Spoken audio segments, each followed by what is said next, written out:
in Iran, and I'm sure we've got a lot of questions. Why don't you come on up, Sharif, and why don't you stand up, Carol, and we'll... You should stand in the middle.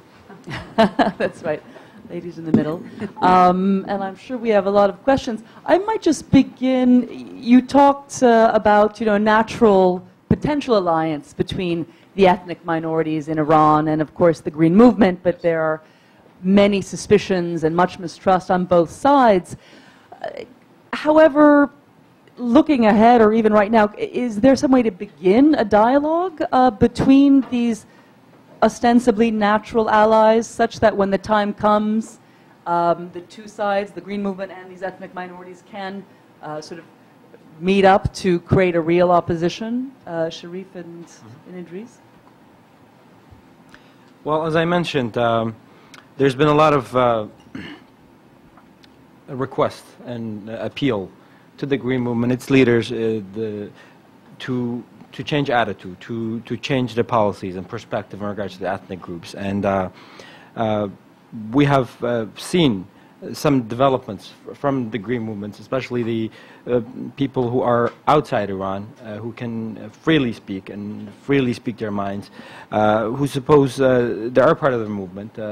As you know, the movement's kind of, been international, so there have been a lot of people participating in the movement internationally, participating in protests in cities that we've never seen before. So the Green Movement is not only confined to Iran, but it's also outside Iran as well. The people who have been who haven't been engaged in activities or activism against the regime, having witnessed the Green Movement, have been quite outspoken. So there has been some people, some leaders and factions within the Green Movement who have been not only mentioning the ethnic groups, but also requesting or appealing for a need to change in the perspective of the Green Movement in regards to the ethnic groups. Without mentioning federalism, but obviously the ethnic groups and the national groups believe that considering Iran's diversity and Iran's diversity, it's best to accommodate them within the federal states. It's, as Idris mentioned, it's in the interest of everyone else,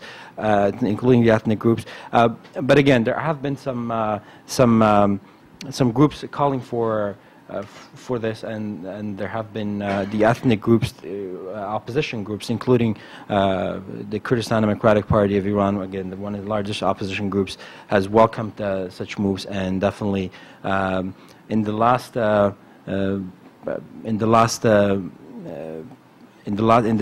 anniversary of the revolution in just a few weeks ago, the party asked people, Iranian Kurds, to participate, if possible, in protest, but did not call for cities to rise against the regime or to be, because again, the precautions or the consequences of such a thing. But again, ask people wherever possible to support the movement, because there were some elements within the movements that had talked about possibly accommodating the ethnic groups within a structure that not federalism, but something similar. Just one important thing about the Green Movement. It's a movement in the making. Its goals are diffuse. Its structure and organizational character is also diffuse. But some people that I spoke to in Europe, close to KDPI and other organizations, have actually told me that European politicians have approached them saying that we have a message from the leaders of the Green Movement. They want your support. And the Kurds, of course, they say, well, say something explicit about our rights and you will see demonstrations in Iranian Kurdistan. Because we have this experience with the Islamic regime. Everyone was expecting that Iran would usher in a change when the rights of people, ethnic minorities, human rights more generally would be respected, but it turn out to be Islamic theocracy, which oppresses not only the ethnic minorities, but everyone in Iran, except those who are loyal to the regime, of course. So in that sense, I would say that there is potential for dialogue, yes, but it is very much dependent on the future course of the Green Movement, in particular on the stated objectives of the Green Movement. Everybody could just... Alan Kieswetter from the Middle East Institute. I actually have two questions. One is, could we hear a little more about the military occupation of Kurdistan? How far does it go back? Does it go back to the Shah, for example? Are the other minority areas also militarily occupied? Is it harsh? And finally, maybe a few comments about relations between the Iranian Kurds and the Iraqi Kurds.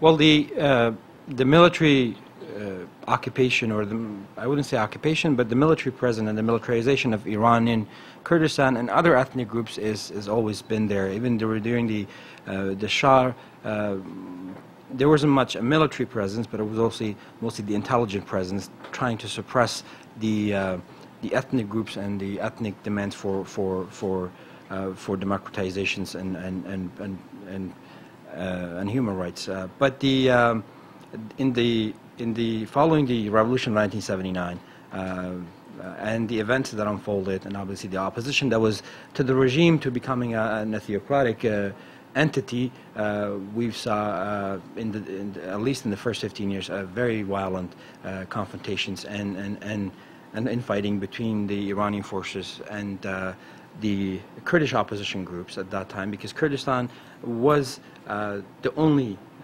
the hotbed of resistance against the regime for the first 10 years of the revolution, because the regime was able to crack down and suppress all the other groups demanding or fighting the regime, but Kurdistan was one of the only places that was left for the first 10 years.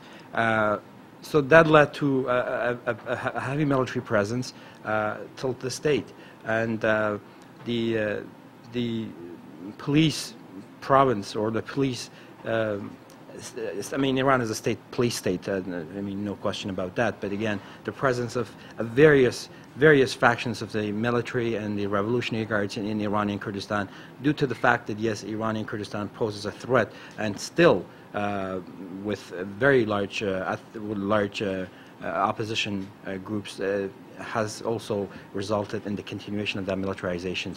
In regards to the Iraqi Kurds and Iranian Kurds, briefly, again, the Kurds will have relations in all parts of Kurdistan, and this relationship is mutual. But again, as Carol was mentioning, that the Kurds in each area have relations with the neighboring states, or the states that Kurdistan is, or Kurdistan in each part is situated. But again, it's been always mutual, and trying to respect each other's interests, and at the same time maintaining cordial relationship between various groups. The Iraqi Kurds, again, having an autonomous region,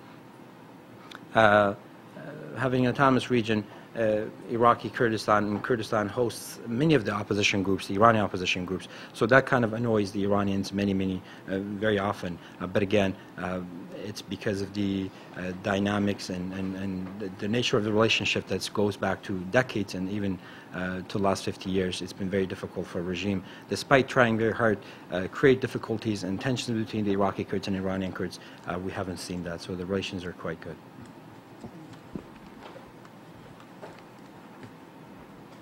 My name is Khani Zulam. I want to ask a question to Carol. I attended one of your earlier talks, and I really enjoyed it. There you said that you finished your book in 1992, but could not find a publisher for it. Now that the Kurds are in the news, a printing house in Venezuela reconsidered your request